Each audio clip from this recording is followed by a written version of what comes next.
Welcome to the podcast, where we teach you how to create marketing that pops. Get ready for refreshing conversations with industry experts, trendsetters, and creative minds that'll leave you bubbling with inspiration. Get ready to turn up the volume on your business. Let's get popping.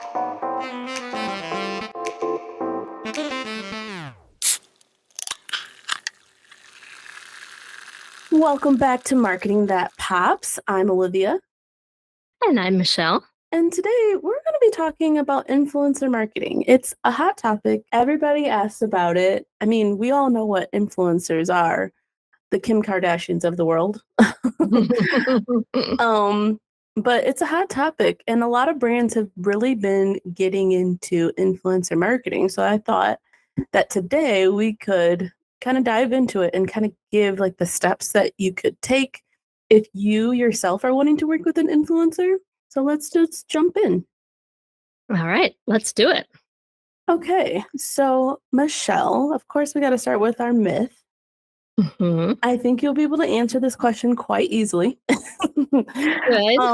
Working with a well-known influencer for marketing will make you millions of dollars. A lot of people think that. What are your thoughts on that? Well, I think there's no guarantee. Mm-hmm. I think it's obviously gonna help get your brand out there, but I don't think it's going to get you $1 million for sure. Yes. It'd be nice because I'd be doing it, but right? Yeah.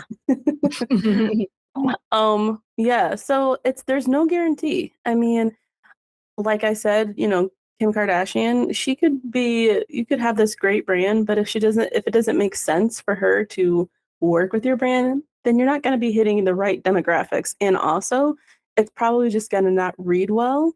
And people will be like, why is, this person talking about this? It just doesn't make any sense. And they lose their credibility.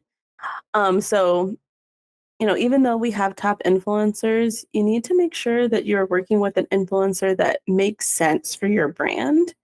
And yeah, it might not result in $1 million, but you have to figure out what it is that you are wanting to achieve. So there's a lot of things that you could be going for. Could be brand awareness. You could be trying to increase your social engagements and gain followers. But probably not $1 million. Yeah. Maybe thousands. Yeah. It just, and plus there's so many types of influencers. Mm-hmm. And like cost, it's like you gotta figure out like which level do you want of an influencer? Exactly. So I thought today we can break it down and kind of go through like a guide, so to say, of like if you were wanting to reach out to an influencer, like what steps you should take and like what you should be looking for. Great. So you want to work with an influencer. Like I said, you need to figure out what it is that you want to be working on. Like, do you want to build brand awareness? Do you want to strengthen your brand image? Increase your social engagement on social media? All of those things can happen with working with an influencer, but you need to figure out what is the most important thing for your brand. There's, like Michelle said, there's also lots of different types of influencers that you can work with.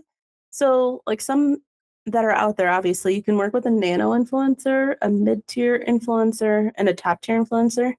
And you might be thinking, like, what is that? So a nano influencer is someone who has less than like 10,000 followers.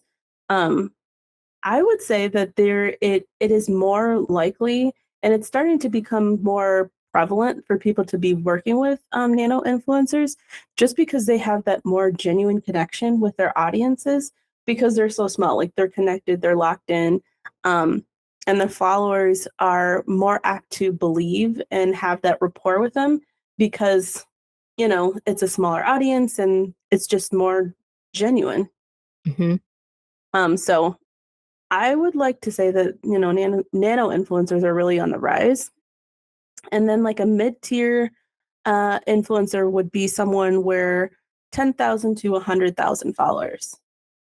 So, you're starting to get up there a little bit. And some things that you should be thinking about with when you're working with nano influencers is, you could trade a lot more. It can be, you could do a lot more of product. That could be the compensation.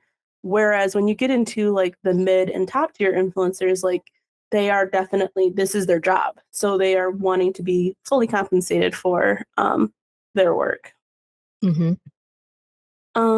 And then top tier influencers are the ones that are 100,000 followers to a million plus. So the thing about those, as I've said, is just like they might have less of a connection with their audience. They're not as dialed in. So when you're working with those types of influencers, you need to make sure that they are fitting your particular brand, because it's a full gamut that they could be, spreading the word out to. And so you want to make sure that they really match up with your brand.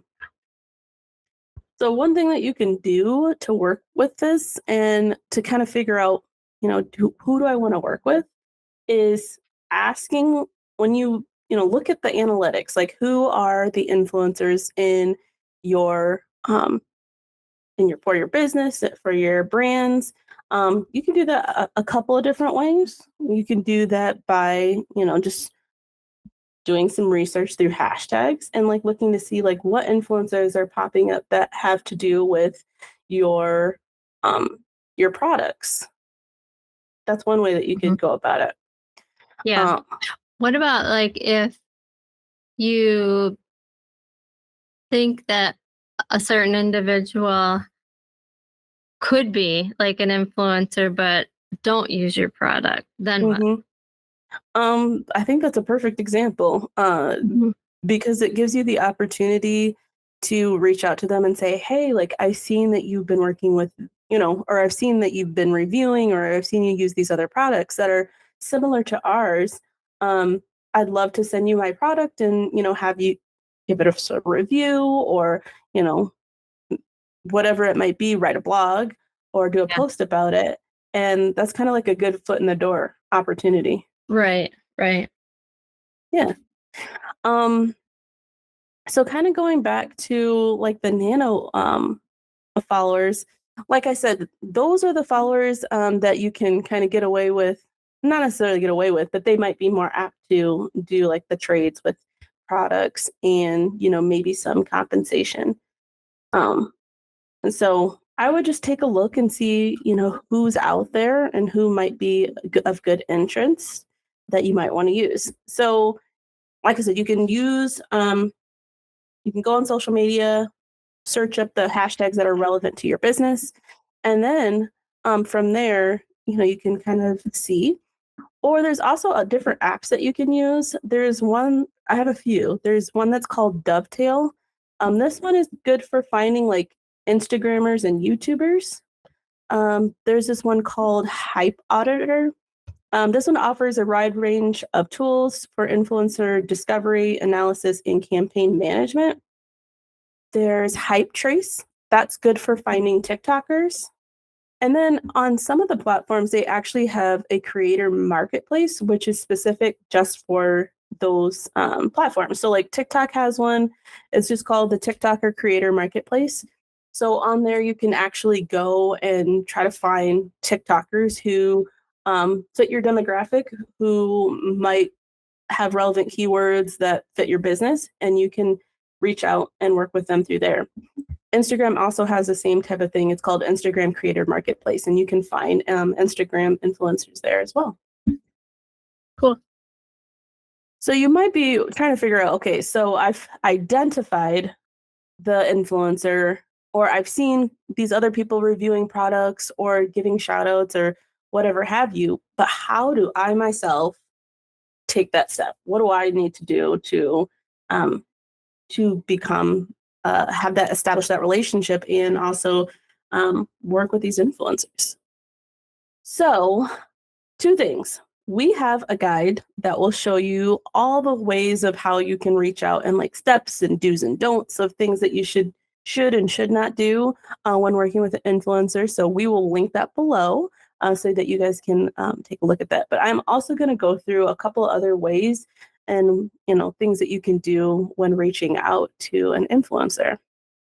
So let's say you're on Instagram. What you could do is you could slide in the DMs. That's an easy way that you could do it. If you do go into the DMs, I would say keep it more casual. You need to make sure that you are meeting the people on the platform that you're on. Obviously, still remain professional, but you need to like match the energy of where you're at. So you could DM. I've seen and heard of people leaving voice notes because it's more real and also authentic, and people can actually see that you're serious about what you're doing. It's kind of like leaving a voicemail for someone. So you could do that. You could also just regularly DM. You can also send an email. So if you go through one of those other platforms, a lot of times they'll have like their information listed and you can email them. So if you do decide to go that route, some things that I would like to say that you should include is obviously introduce yourself, you know, introduce yourself, explain who you are. Um, you should do that first and foremost, and then try to establish a connection. You can do that through, like Michelle said, if maybe you saw them reviewing a product, mention that product in your email when you're reaching out. Like, hey, I saw that you were reviewing so and so's product. I really like that video. And also, it's a nice way to compliment them, that letting them know that you like the content that they're putting out there. And then I would softly explain your pitch.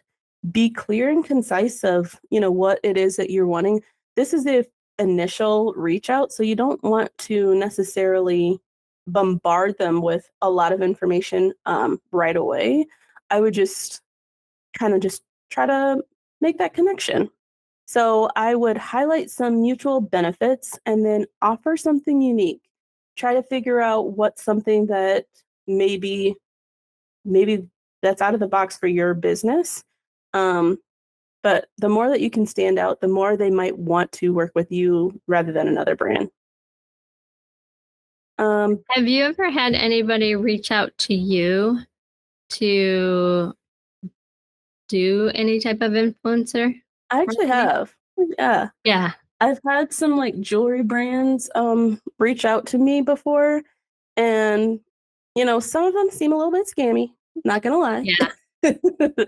But I have seen some, and uh like I think my sister also got DM by the same company, and she ended up doing it and they sent her product. So I mean, kind of worked Right. out. It's kind of cool when you actually get to do that.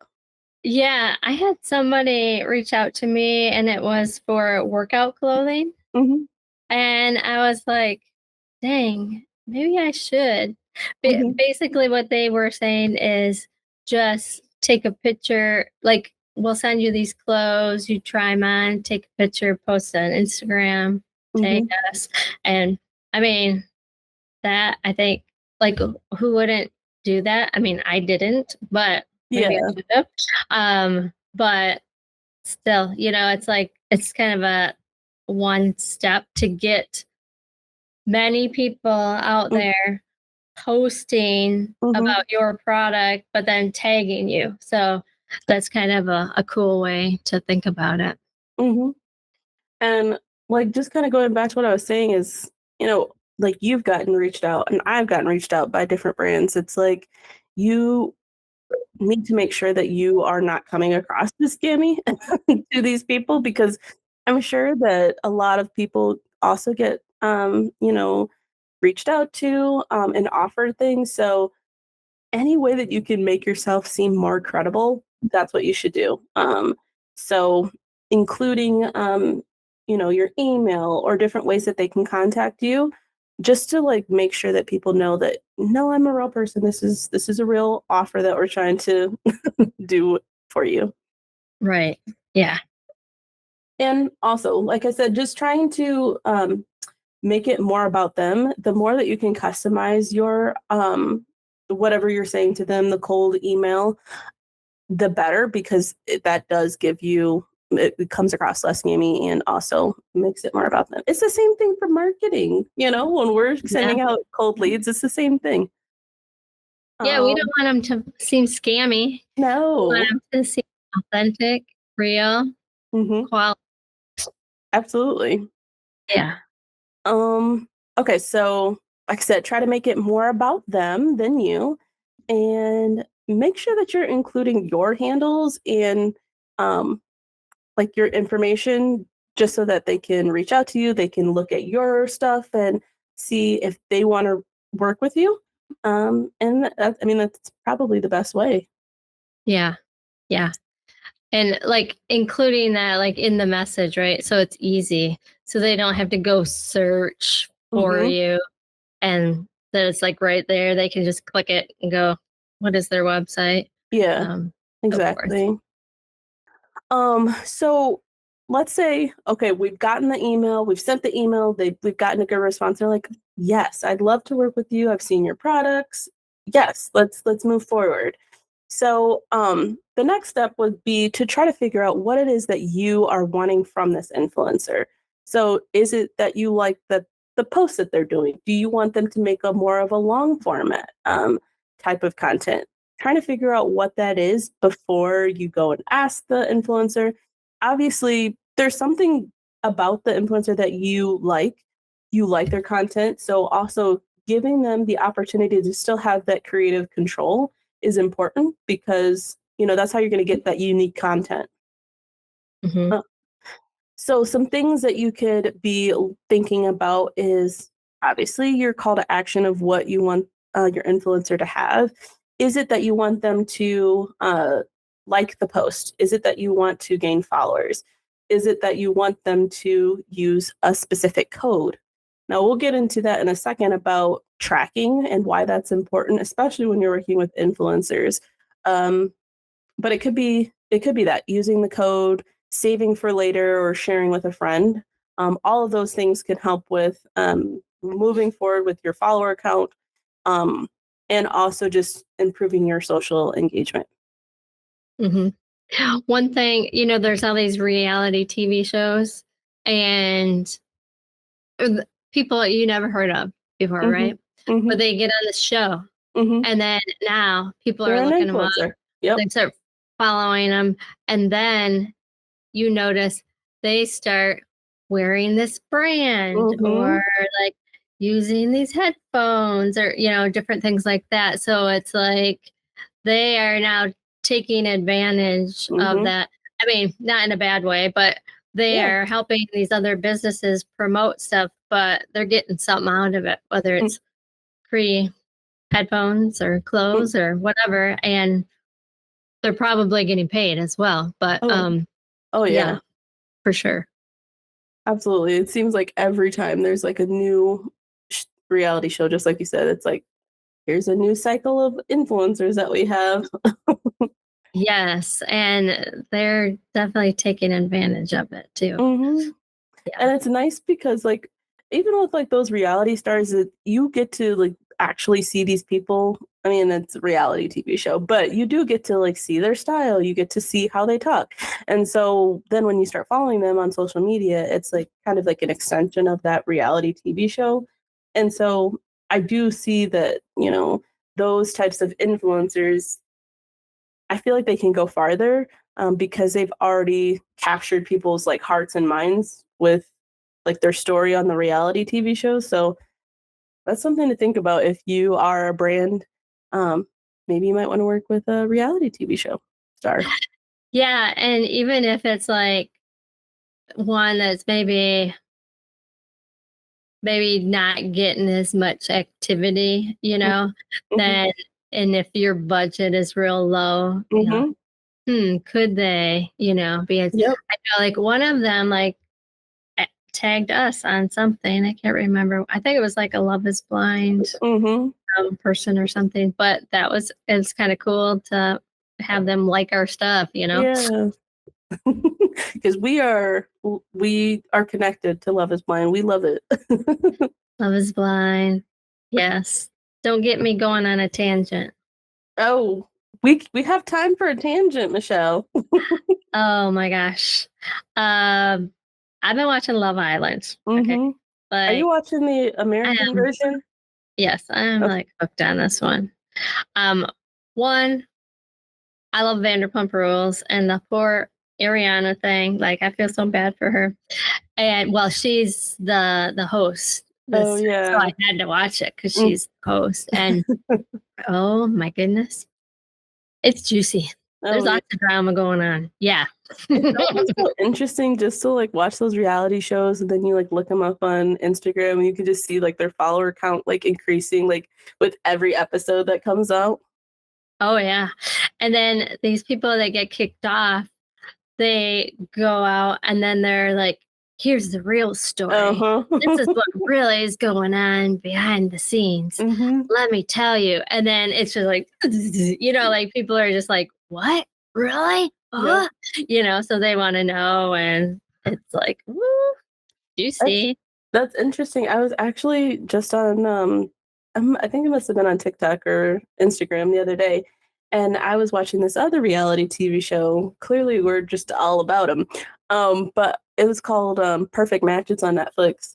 Yes, I And watched that. did you? Okay. Mhm. So there was this one girl. I can't even think of what her name is. She had long blonde hair. Um, I think she was matched with the Jazz? drowsy. Oh, Uh, Jazz. Oh, no, Jess was with him, I believe. Yeah, she was matched with him before Jess was. But she had this cute like necklace. And then I saw that this girl, it was like a Prada necklace, and there she was like searching the internet trying to figure it out just because she saw it and she liked it. Like, I mean, what an idea there. And so she figured out a way to like recreate the necklace and then she made this whole video about it. If I was Love is Blind, I would be trying to like post that and like try to get a collaboration. You know what I mean? It's like there's so many different ways that you can kind of go about stuff. And just her seeing somebody on TV and what they're wearing, Yeah. she wanted to recreate that. Right. Or like you think about clothing, right? Like The Bachelor or, Hmm. Perfect Match or Love is Blind, whatever it may be. Love Island. Hmm. Like they are wearing these cute bathing suits or cute dresses. You're like, where the heck do they find Right. this? Because I can't ever find this. And then after they'll go on and they'll post, here's like, Hmm. where I got this dress, or here's where this is my go-to for bathing suits, blah, Yeah. blah, blah. And it's like, then all those people that are following them are like, Yeah. I want to be one like them. I'm gonna like buy one of their bathing suits or I uh, mean, if I was a brand and I saw one of those people wearing like one of my products on the TV show, I would be reaching out to them like, "Hey, I saw that you watched my or that you wore my outfit on the show. Like, we'd love to send you some more products. Could you, like that's a good way to you can build that relationship. And also, you already know that they like the product, they're wearing it. Of course, they want to want more, right? yeah, right. Oh, so if I was those brands, and I'm sure that that's what they do, but that's what I would be doing. Yeah. Yeah. There was I can't remember what that girl's name is, but she was on The Bachelor Mm. and she was like one of the finalists on the last season. And she had the thing with like she was deaf or something. She's Oh, blind. okay. Uh-huh. Can't remember what her name was.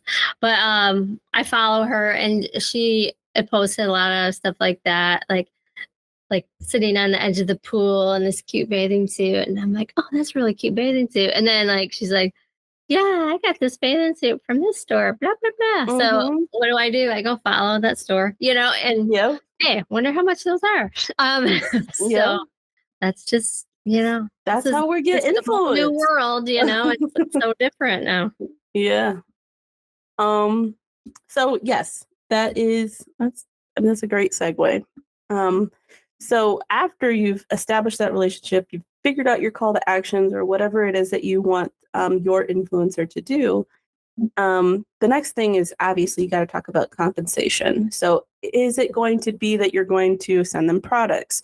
Is it that maybe you want to do some ad spend? So it could be that maybe they have a post created or you want to have them do a social post and then you yourself want to use that for like ads. And that's going to give them exposure as an influencer, and also that's going to help you as a brand. So that's another way that you could go about it. And then obviously just like regular compensation is also um, a way that you can go too. Now, if I'm a marketing manager thinking about influencer marketing, Mm-hmm. what type of budgets do I need to think about, Mm-hmm. like for each of those different categories? So it depends. Like a lot of these influencers, they'll have rate cards that they have. So when you are asking or you're in the middle of emailing back and forth, they say that they want to work with you. It's not very normal to ask for their rate card, and they can send that over to you. Another thing that you should be asking for is their analytics so that you can make sure that, first of all, they're getting good engagement, and also that they are in the right target audience for you, because those are the things that you need to know for sure for marketing, and also to make sure that that's where you want to spend your marketing dollars. Mm-hmm. Yeah. So I would ask for those rate cards, and then also I would figure out, if it's going to be based on your products, figure out what that budget is based on. Okay, I'm going to send them 2 bathing suits. Like, how much is that cost plus shipping? And then how much is a good return do I need to get in order to make this quantify for a good ROI? Mm-hmm. So yeah. Yeah. And I've seen like places that you pay like a retainer and Mm-hmm. they find you different influencers. Mm-hmm. That seems like really expensive to me because one, you're paying for the retainer, but then Yeah. you're also having to pay in addition any Mm-hmm. ad spend for the influencer, Mm-hmm. and really asking the questions, exactly how many posts do I get? Like, Mm-hmm. if you're creating a video, do I have rights to that whole video? Yep. And I cut up the video Mm-hmm. so that you can repurpose that content. So, say somebody Exactly. is doing a full video and let me take apart this product and show you all the inner workings, Mm-hmm. that would be a great example of repurposing, because every little piece, you could split up and Yeah. splice that video for multiple like social media posts. So just thinking about all of that, like, are you going to allow me to do that? Mm-hmm. Because if you go in just automatically assuming that, and then you start doing it and they come back and you're like, hey, wait a minute. Right. You're Yep. going to have to pay extra for that. So Mm-hmm. just make sure you're asking like all those types of questions. Mm-hmm. One thing I didn't write down here for this podcast, but it is in the guide, is to make sure that you have a conversation with the influencer of, how long can you use the content for? Like, how long is that going to live on their feed, or like how, because a lot of influencers will go through and periodically delete or archive posts, so figuring out what that good terms are for that is important, because you want to if you're paying for it, you want it to be on there, so make sure that you definitely include that in whatever it is that you're asking for. Hmm. Yeah. And I think thinking of influencers, it's not just about, say, social media. Mm-hmm. Like, you may want them to attend an event Yeah. or think about a trade show and where they're signing autographs or Yep. things like that, or speaking at a presentation. Like, I know we go to HubSpot, inbound a lot, and they have famous speakers there, and you're not paying just 5,000. They're paying like probably Right. 50 to 100,000 Mm-hmm. just to have Jennifer Garner up on the stage or Right. whoever Yep. it may be. So um, don't think that it's just social. It could be anything. Mm-hmm.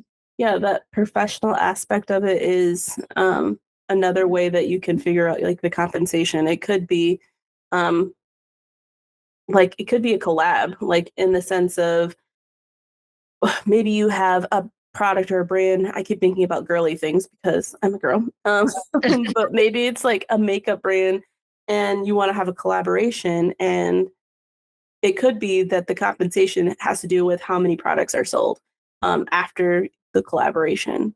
So it's another way for them to kind of have their professional standpoint on things too. Yeah, kind of a commission. So say if for every product they get 5% of, the profit or whatever that may be. But yeah, that's And we've talked about this, but make sure that you have a paper trail when you're working with an influencer. And honestly, when you're working with anybody, whether that is a marketer working with a different business, having that paper trail is really good in any type of business, honestly, because you can go back and say, well, this is what we actually agreed upon.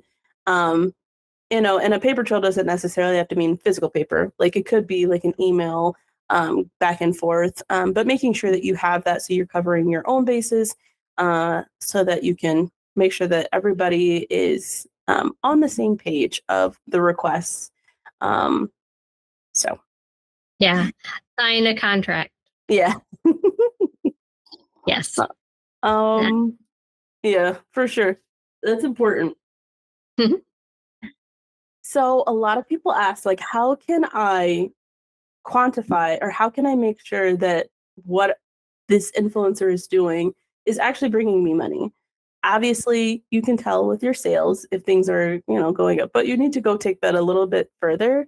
So there's different tools that you can use, like UTM links. UTM links are perfect for working with an influencer because basically what that is it's a customized code that you can make specifically for your influencer. So let's say you're working with somebody and they're writing a blog post for them. You can give them a specific UTM link. So if someone clicks on that, you know exactly where that audience is coming from.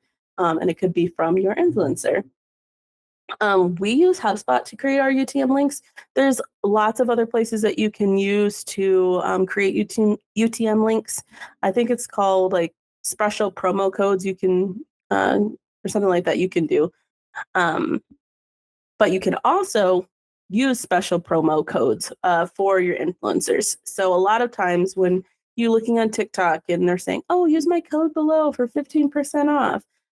Those codes are specific to those influencers so that they can, go back and see in their sales of how many people use this code. And, you can really see, oh, working with this influencer really brought us in of this large amount. Well, while working with this other one, maybe it didn't work out. Maybe their demographic didn't work so well. So it's a good way to test and also see what influencers work best for your company. Right. Google Tag Manager is another place that can help like track, and like you brought up landing pages too, you could have a different landing page for each platform that they post on. So say for Instagram, one for Facebook, one for TikTok, whatever, and then, track that way, because reporting is really important too. Like at the of, okay, we just spent 15 grand. Yes. Like, where's the ROI? Like, how many classes? Things like that. So, really important. Don't forget to track. Yes, we always say this every time. It did a bit. Say we have to come up with a cool name for it. Track. Yeah.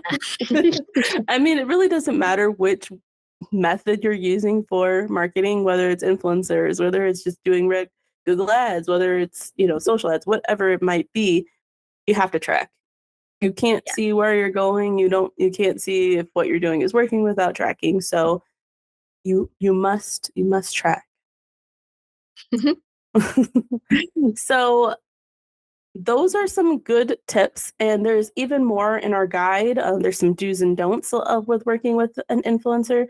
So make sure that you guys download that so you can get our full guide. There's also a template in there of a cold call email that you can use. You can just kind of plug and play and use that for reaching out to your preferred influencer. Yeah, So awesome. If you one have thing, questions too, like about influencers, feel free to like reach out to us too and say, hey, I heard you on the podcast and mhm, I had a question. What do you think about this? mhm, Definitely absolutely. be open to chatting with you. Yes. So I would like to quickly just talk about a couple of campaigns or like just different people who've been using influencer marketing that I've seen, and it's definitely worked out really well for them. One brand that I know for sure has used influencers is Gymshark. Are you familiar with Gymshark, Michelle? No. It's like a workout brand, like clothing apparel, and they use a lot of influencers, and there are certain influencers that they've worked with where their collections just they sell out right away. So people love to buy products from their people that they feel like, oh, this I know this person's been working on it for this long, and I know their collection's coming out. Like I have to have it. Like there's so many different ones that I can think of.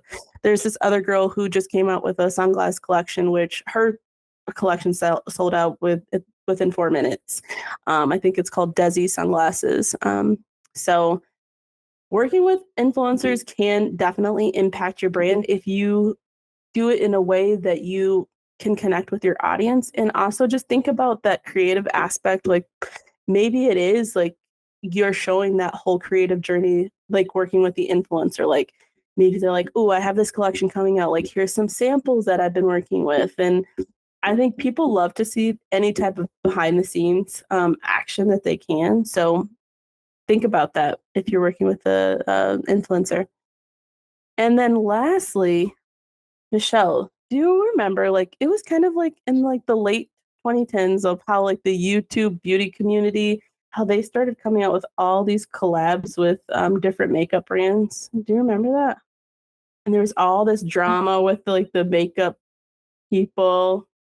No, I don't. I mean, I don't know if that's what you're referring to, but like certain models, like maybe it's Maybelline, like the big models that are like really well known, and then they like jump on that bandwagon. I don't Yeah. know if that's the same. I mean that too, but what I'm talking about is there's it was crazy, especially in the YouTube world because um especially in the early 2010s, it was like nobody knew how to do any makeup. And so girls would go on YouTube and they would make these YouTube videos of like, this is how I get my perfect wing liner or whatever. They would show how to like make these makeup looks. And these brands, these makeup brands, they really started to catch on to see like they're using my products. Like, let me send you new products. And I feel like that was really how the surge of PR, like sending them like promotional products, really got started. Um, and there was like a couple of people that were really pivotal in the beauty community, like Jaclyn Hill. She was like one of the big YouTubers, and she worked with this Becca Cosmetics, and then she came out with this highlighter called Champagne Pop, and it would sell out every time. And then she ended up going and trying to like make up her own makeup brand, and then there was a lot of controversy that happened with that. And sometimes there can be when your credibility with an influencer starts to diminish. So you got to keep all of those things in mind when working with them. But I'm sure other people know what I'm talking about with those YouTube gurus. It was crazy. Yeah. Yeah. And I mean, the makeup, Oh yeah. like influencers, oh my God. Like, you got to do your foundation this way. Mm-hmm. It's like, what?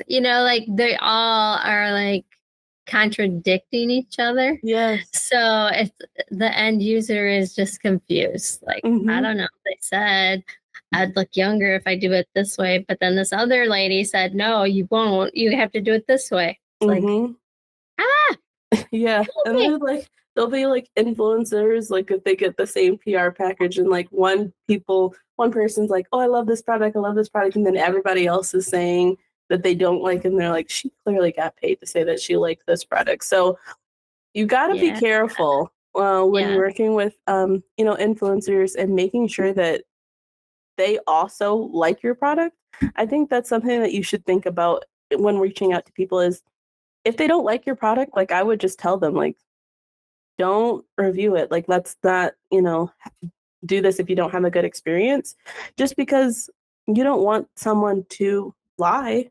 And you also don't want someone to be inauthentic about your brand, because you can tell when people aren't being true. So make sure to have those kind of conversations. They can be hard, but it's important. That reminds me of, they have, I watch a lot of like how to make this recipe or whatever. Mm-hmm. And there's this one like very popular cooking show, and it's this girl. She's super tiny. I think she's from Italy or something. And she'll make stuff and it will be a new recipe. And then she'll get her husband to come on and try it. Like, say he doesn't like a certain vegetable. Like, oh, I tried this new thing. Does he feel like it, And then like she like makes it. And so it's like you can't help but like he can't help but be honest, like, yeah, that's not for me, or wow, that's really good, what is that? And so it's kind of fun to see that because it's real. It's not like, I mean, I suppose they could be like fake, but why would you do that? So it's fun when you see like a bad reaction. Or what was that? There's something about putting Coke. What was that drink everybody was doing? With Tom Hanks. Oh, shoot. It's like, when they put the Coke with the champagne on accident. Something like that. And I'm just like, what? Yeah. There was something else that, I mean, this just kind of goes back to marketing in general, but people were doing this like thing with Coke. Actually, I think it was Dr. Pepper, and they were putting like their creamer in. And so like a whole collaboration came out that with Coffee Mate. And then like Dr. Pepper came out with like a single drink with it. So it's like marketing, man. I love it. There's so many things that can happen and come out of different things just by the world and society and like other people trying different things. And it's like, oh, now we got a new product. It's like, right. Yeah. It's like science experiments. Mix this with this, see what it tastes like. Oh my God, that tastes like regular Coke. We should do that taste testing with you, Michelle, and see if you can taste the difference. I would know. I know my Diet Pepsi. We're gonna have to do that. I could be an influencer for Diet Pepsi. You really could, honestly. I could. Like, they saw how much Diet Pepsi I drank. Michelle, that's what you need to start doing. Diet Pepsi. Pepsi, where are you? Okay, that's the thing. Michelle's gonna become a Pepsi influencer. She's gonna start posting about Pepsi. Because guys, Michelle loves Pepsi. She drinks it like it's water. A lot. I do. I don't drink water. I mean, I should drink water. I should. I mean, I kind of drink water, but not like Diet Pepsi. Yeah. And if I haven't had Diet Pepsi, it's like I drink it and I am like, it's like just feels so good in my throat. Oh man. Well, when you guys start to follow Michelle, she'll be posting some content about Diet Pepsi coming your way. What's the perfect way to drink a Diet Pepsi? See? 10 steps. I love it. There we go. Well, thank you guys for listening. Make sure that you download our influencer guide to get you started with working with an influencer, and we will catch you on the next episode. Bye. Talk to you later. Bye. Thanks for listening with us today. Stay tuned for the latest in web marketing and design from ThrivePOP.